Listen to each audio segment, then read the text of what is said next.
Yo, what's going on guys? HyperX here. Welcome back to another video for Elden Ring. And in this one, I want to talk about some of the best sleep weapons because sleep is an awesome status. It lets you control the battlefield and of course it allows you to set up for some pretty sneaky attacks. So we thought we'd check out all of the sleep weapons, which there are only two. If of course you don't include item buffs, other things like that.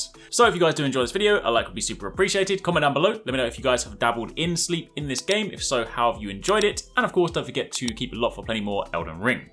So sleep in Elden Ring works much like other statuses in that it is inflicted with build up over time. You basically build up the sleep meter and once it's filled, it'll trigger, the enemy will fall asleep, they won't be able to attack or move, and if you then follow up with a sneak attack, you can crit for massive damage. So let's talk about those sleep weapons. You have the Sword of St. Trina, which actually looks really awesome. Kind of looks like something out of Lord of the Rings, like straight out of Rivendell, which is really, really cool. But each of the attacks with this weapon, of course, will inflict sleep. This scales with intelligence, strength, and dexterity with a requirement of 10 strength, 12 dex, and 14 int.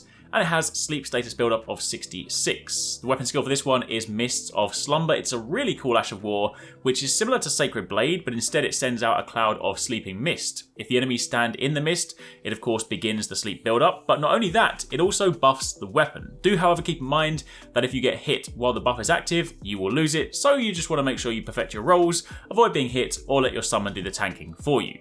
If you want to get this one, you want to fast travel to the Rockview Balcony Site of Grace in Caelid, and below you will be a ruin site. Inside the ruins, there is a small tomb that requires a stone sword key to enter. Go down the stairs, open the door, and inside will be a chest with the sword.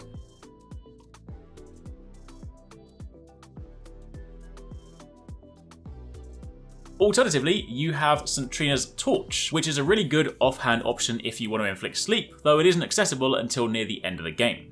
The weapon skill on this one is Fires of Slumber, where you blow the torch's flame to start spewing a purple fire, which also looks super cool, but will also inflict sleep on targets. This Ash of War can be tricky to land as you'll need to be close, and we found it tends to be a little bit easier if you actually don't lock onto your target. This scales with dexterity and faith, and has a requirement of 10 strength, 10 dex, and 14 faith. This also has sleep status build up 72.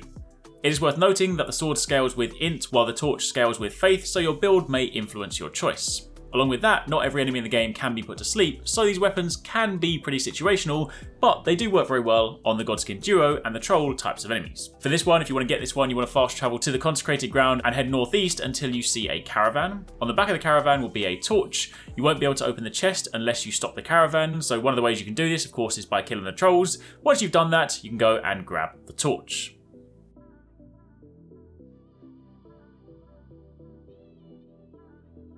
So there you have it, let's have a look at the best, or at least the two sleep weapons in the game. Again, let me know in the comments down below what you guys think of sleep. Let me know if you have had any fun using this. And also if you've missed our recent Elden Ring videos, be sure to check out this one. And don't forget to keep it locked to the channel for plenty more.